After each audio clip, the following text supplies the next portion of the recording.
Saidi is dat geen buitenspel. Het mag in ieder geval door. Levert dat nu ook een doelpunt op. Djuricic plaatst hem in de kruising.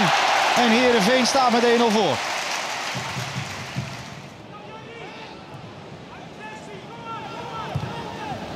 Met wat geluk wordt Djuricic bereikt. Niemand die hem hier aanvalt. Hij mag op zijn gemak die bal geven. En dan hard ingeschoten. 2-0. Zomer.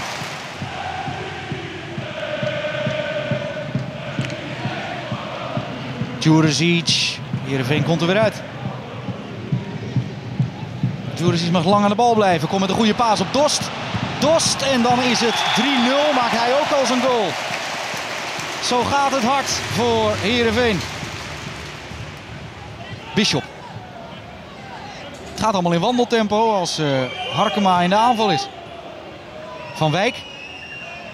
Combineert het eigenlijk met Gouwenleeuw. Frommelt zich erdoor. Komt in kansrijke positie en scoort. Ja. 9 minuten voor rust. Een doelpunt voor de amateurs. En Dost komt in aanraking met de paal. Dat geldt volgens mij ook voor de bal.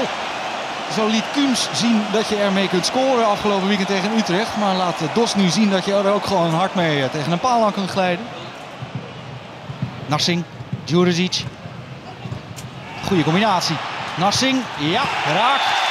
4-1.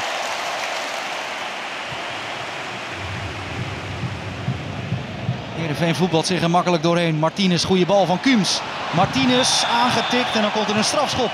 En komt er dan ook een rode kaart? Ja, die komt er voor de invaller. Leslie Vellinga. De kans voor Martinez aangetikt. En dus moet Harkema's de boys verder met 10 man. Bas Dost, ja.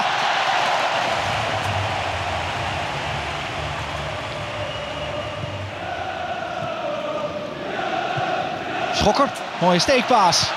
Goed gekiept, maar hier komt de kans voor Schokker zelf. Oh!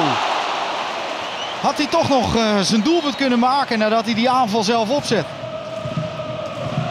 Jan Maat komt heel erg sterk voor zijn directe tegenstander. Djuricic komt hier de 6e treffer voor Heerenveen vanavond. Martinez, ja, daar is 6-1. Heerenveen bekert zoals verwacht eigenlijk.